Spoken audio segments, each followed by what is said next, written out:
morning class. Today in this lecture we are going to discuss the next point in our fourth chapter, that is error detection and correction. In that, the next point in this lecture is the flow control and error control techniques. In that flow control techniques, there are mainly two types of flow control technique. First is the stop and wait, and second is the sliding window technique. Before going to start our today's lecture, first of all we will discuss the previous lecture's point. In previous lecture we are going to discuss the error detection method, that is CRC. CRC is a cyclic redundancy check and it is the most powerful technique of the redundancy checking. VRC and LRC, which is based on a addition, and the CRC is based on a binary division technique. In CRC, the desired sequence of redundant bits are generated and is appended to the end of data unit. It's called as a CRC remainder, so that the resulting data unit becomes exactly divisible by a predetermined binary number. The sender performs a division operation on the bits being sent and calculate the remainder. Before sending the actual bit, the sender adds the remainder at the end of actual bits, and the actual data bits plus the remainder is called as a code word, and the sender transmits the data bit as a code word. This is the point of a sender side. At the destination, the incoming data unit is divided by the same number, that is the divisor. If at this step there is no remainder, the data unit is assumed that to be intact and it is accepted, and the remainder indicates that the data unit has been damaged in transit and therefore must be rejected. Means what? If the remainder of 0 result, no error during the transmission, and suppose a remainder not equal to 0 result, then error during the transmission. This is the cyclic redundancy check method. Let us see the next point in this lecture, that is flow control and error control techniques. Flow control means how much data should be sent. Remember, flow control means how much data should be sent, and the error control means how can errors be detected and corrected. Data communication requires at least two devices working together, that is sender and receiver. One to the send and other is to receive. Even such a basic arrangement requires a great deal of coordination for an exchange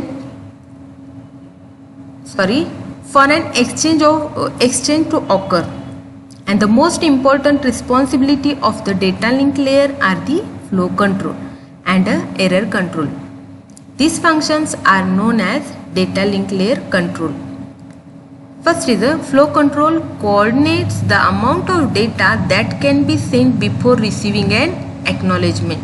Means how much data to be sent to the receiver. This is called as a flow control. Or you can also say that flow control is a set of procedure that tells the sender how much data it can be transmit before it must wait for an acknowledgement from the receiver, and it is important function of a data link layer. It is important function of data link layer. Receiver has a limited speed at which it can process the incoming data and a limited amount of memory in which to store the incoming data. Means that receiver has a limited speed to process the incoming data, as well as it has a limited amount of memory to store the incoming data. Receiver must inform the sender before limits are reached, means overflow, and request that the transmitter to send fewer frames or stop the temporarily. At the receiver side, receiver informed to the sender before limits are reached. Means suppose if data are overflowed, at that time receiver informed to sender that to send fewer frames or to stop the temporarily sending the data. since the rate of processing is often slower than the rate of transmission. Means rate of processing is slower than the rate of transmission. The receiver has a block of memory is called as a buffer for storing the incoming data until they are processed, and the incoming data must be checked and processed before they can used. Before going to use this data, incoming data must be checked and processed, and the rate of such processing is often slower than the rate of transmission. Remember, the rate of processing is slower than the rate of transmission. For this reason, each receiving device has a block of memory called as a buffer and reserved for storing incoming data until they are processed. If the buffer beings fill up, the receiver must be able to tell the sender to halt the transmission until it is once again able to receive. Means receiver inform to sender to stop the transmitting the data.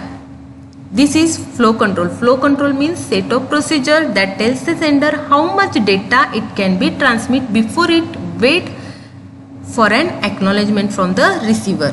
Next point is, there are mainly three common methods for handling the network congestions. First is a buffering, second is a source quench message, and third is a windowing. First, buffering. Buffering is used by network devices to temporarily store the burst of excess data in a memory until they can process them, and the data bursts are easily handled by the buffering. Next is a source quench message.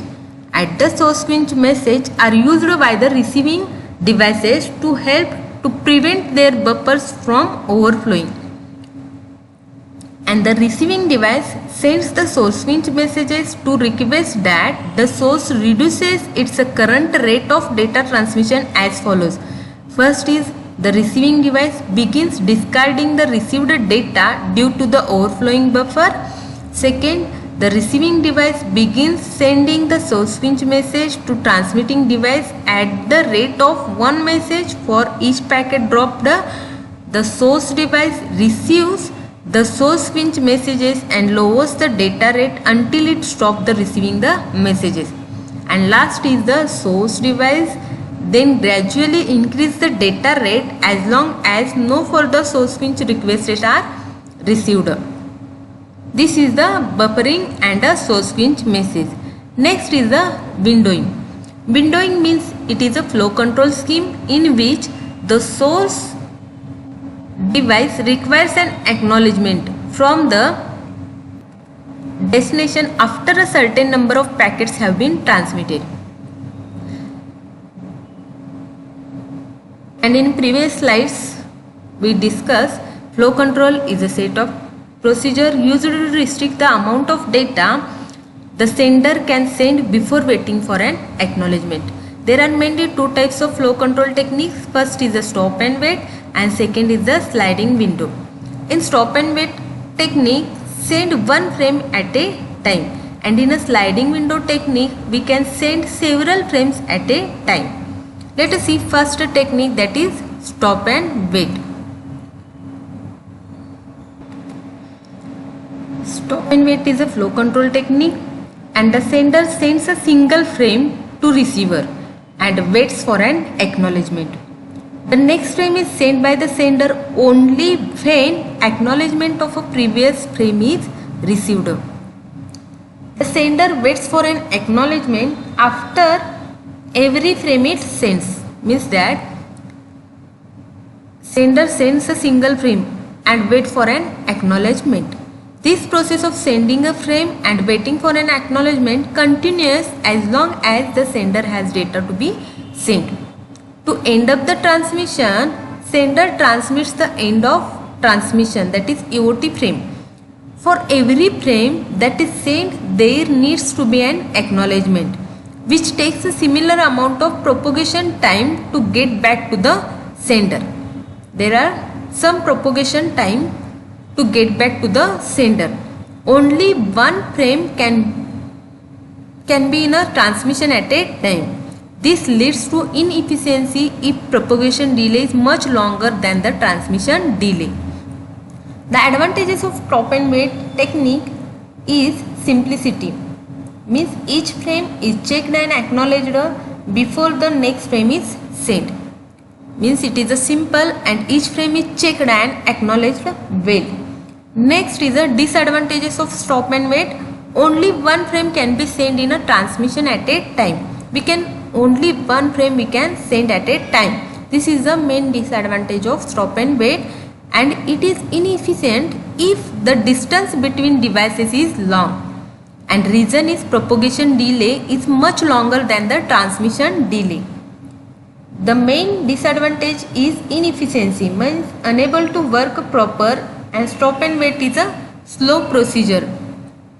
The time spent for a waiting acknowledgement between each frame can add significant amount to the total transmission time.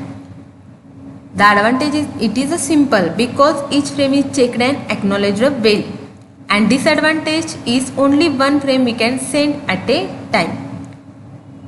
This is the diagram of stop and wait procedure or stop and wait method.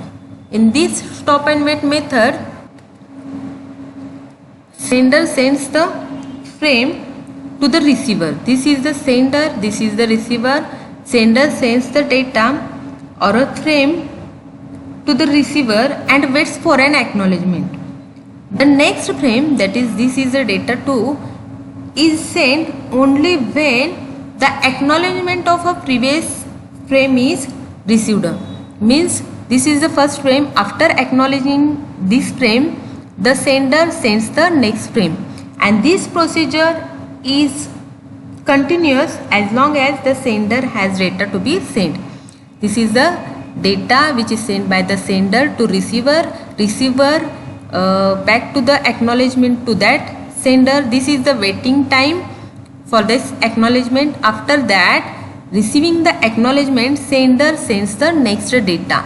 This is the stop and wait method. Next technique is the sliding window technique. The main difference between stop and wait and sliding window technique is that stop and wait technique, only one frame we can send at a time, but in a sliding window technique, sender can transmit several frames before needing an acknowledgement. Let us see sliding window. In that sliding window, multiple frames are sent by the sender at a time before needing an acknowledgement.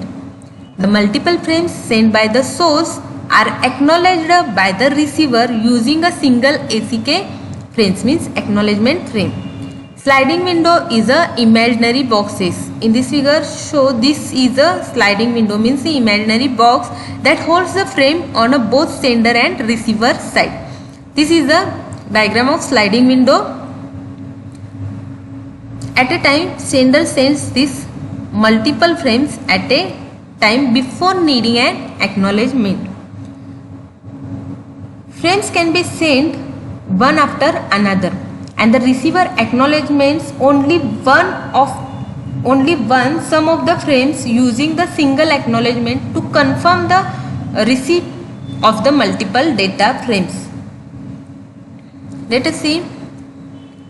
At the sender side, the sliding window of sender shrinks from left when the frames of a data are sending, and the sliding window of the sender expands to the right when the acknowledgement are received.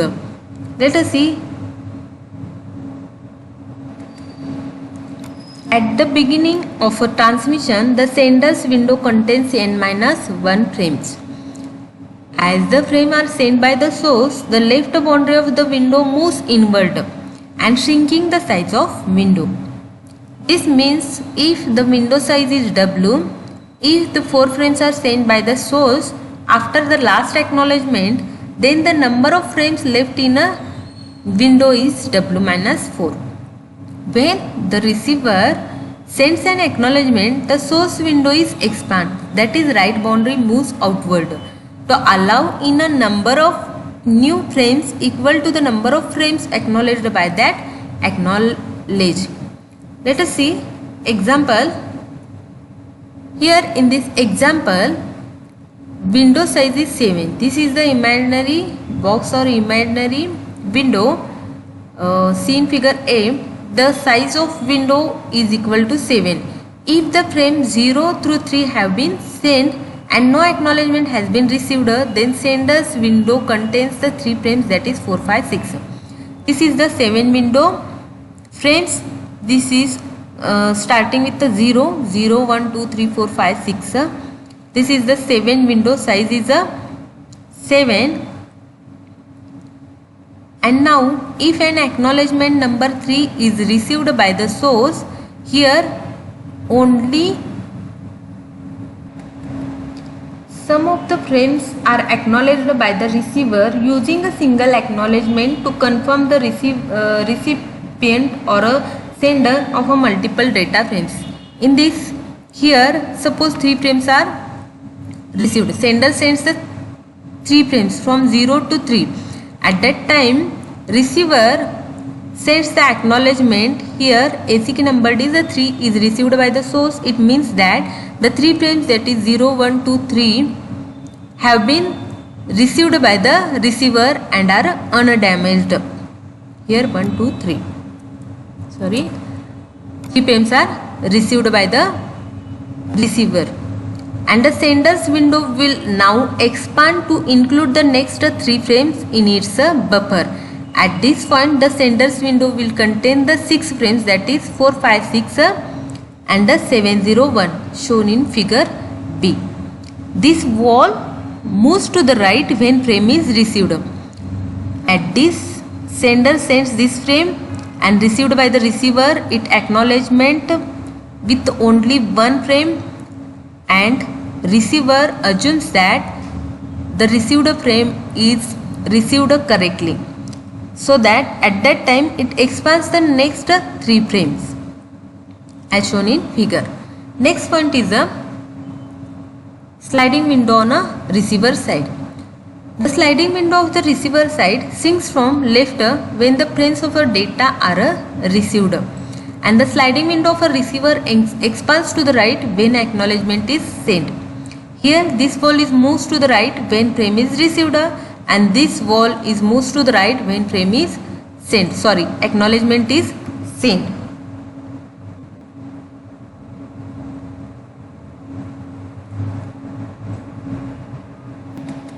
This is the process on a receiver side. Now in this lecture we discuss the flow and error control techniques. Flow control means any receiving device has a limited state at which it can process the incoming data and a limited amount of memory in which to store the incoming data. The incoming data must be checked and processed before they can be used, and the rate of such processing is slower than the rate of transmission. Next point we discuss in this lecture is 3 commonly used methods for handling the network congestion. First is the buffering, next is the source winch message, and next is the windowing. Buffering is used by the network devices to temporarily store the burst of excess data in the memory until they can be processed. Source winch message are used by the receiving devices to help to prevent their buffers from the overflowing. And the windowing is a flow control scheme in which the source device requires an acknowledgement from the destination after a certain number of packets have been sent. The flow control contains 2 types. First is a stop and wait, second is a sliding window. Stop and wait sends only 1 frame at a time, but sliding window sends the several frames at a time. In stop and wait technique, the sender waits for an acknowledgement after every frame. But in a sliding window, the sender can transmit the several frames before needing an acknowledgement, and the receiver acknowledge only some of the frames using the single acknowledgement. This is the sliding window techniques and stop and wait techniques. Next point we discussed in a next lecture is that error control technique. In that error control technique, there are mainly 2 techniques of error control. First is the stop and wait ARQ and sliding window. and that sliding window, again sliding window is divided into two types, that is go back and a selective reject method. The error control is a data link layer, or in a data link layer, error control refers to methods of error detection and retransmission. The error control in a data link layer is to maintain the frames being transmitted, received are in a sequence. This point we discussed in a next lecture. Thank you.